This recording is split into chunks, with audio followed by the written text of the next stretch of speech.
वाढले ते म्हणले आम्हाला सांगण्यात आलं की आम्हाला पार्टी फंड पाहिजे म्हणून त्याच्यात 100 कोटी वाढवण्यात आले आणि मग हे 100 कोटी वाढवत आहेत म्हणून त्या रिटायर झालेल्या अधिकाऱ्यांनी सांगितलं की आमच्याही लोकांनी 10 कोटी वाढवले, असे 110 कोटी वाढवले.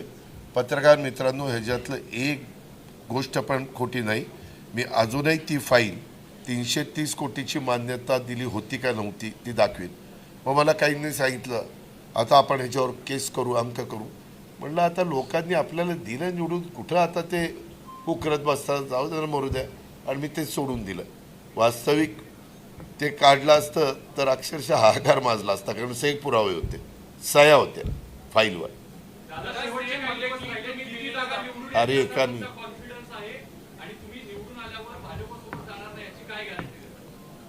अरे बाबा, आत्ता लढत कुणाची आहे,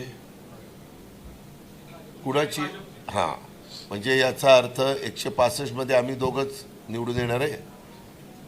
त्याच्यावर कुणाचे तरी 17 आणि कुणाचे तरी 18-25 पैकी असतील. आमचा कॉन्फिडन्स आमच्या दोन्ही ठिकाणी महापौर होणार.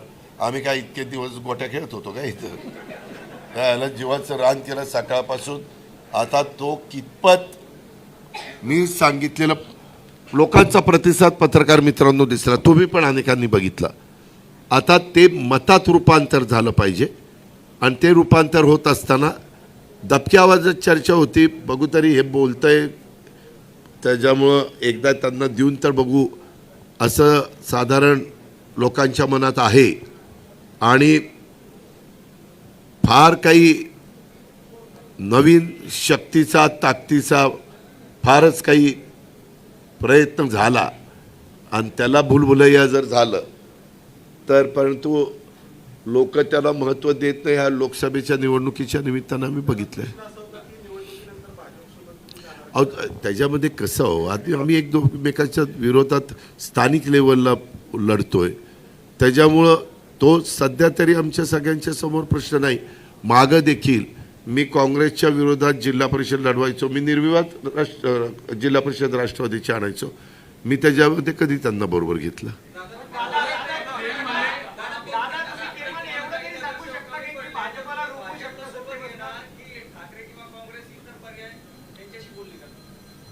अहो, तुम्ही तो विचारच का करता? आम्हाला कोणाची गरजच भासणार नाही. ज्या पद्धतीनं लोकांनी ही निवडणूक मनावर घेतली त्याच्यामध्ये आम्हाला बहुमत मिळणार.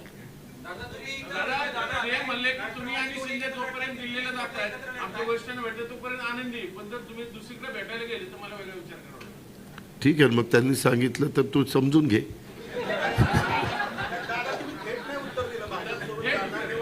अरे बाबा, मी सांगतो थेट काय उत्तर दिलं नाही.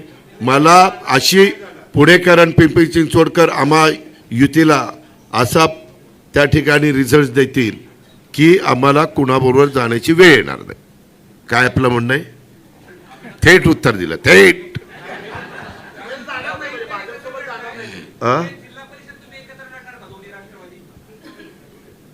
खालच्या लोकांनी कार्यकर्त्यांनी फार आग्रह केला तर विचार करू.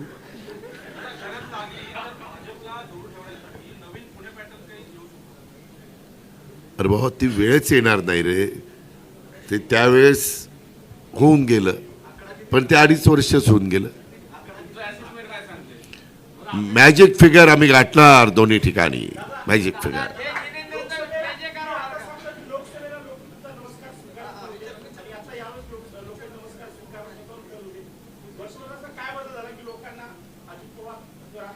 नाही नाही नाही नाही, लोकसभेच्या वेळेस लोक वेगळा विचार करतात. मी कितीदा तरी सांगितलंय, विधानसभेला वेगळा विचार करतात आणि स्थानिक स्वराज्य संस्थांना वेगळा विचार करतात.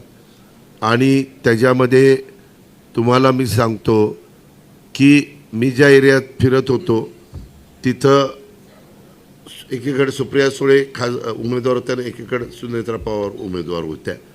त्याच्यामुळं त्या 2 उमेदवारांना डोळ्यासमोर ठेवून ते त्यांचा विचार करत असतील. आणि पवारसाहेबांची इतकी वर्षाची प्रगल्भ राजकीय कारकीर्द, अशा सगळ्या अँगलचा त्याच्यात लोकांनी भावनिक पण थोडा विचार केला आणि एकंदरीत वेगवेगळ्या आम्हाला ते अबकी बार 400 पार ते संविधान बदलणार ते पण लोकांच्या मध्ये थोडंसं पर्क्युलेट झालेलं होतं, विशेषतः SC ST मध्ये. आणि मायनॉरिटी मधला एक मोठा घटक हा पूर्णपणे आमच्यापासून दूर गेलेला होता. म्हणजे माझेच कार्यकर्ते किंवा त्यातले काही नेहमी बसउट करणारे ते असे नजरेला नजर देऊन देखील बोलत नव्हते, खाली माना घालायचे. दादा चाललंय, बरं चाललंय, दादा बरं चाललंय. तेव्हा कळलं की बरं चाललंय म्हणजे आपलं बरंच होणार आहे.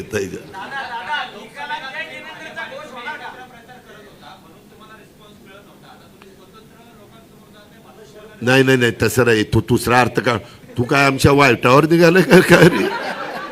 तुला काय आमचं काय, तू सुपारी घेऊन आलाय काय?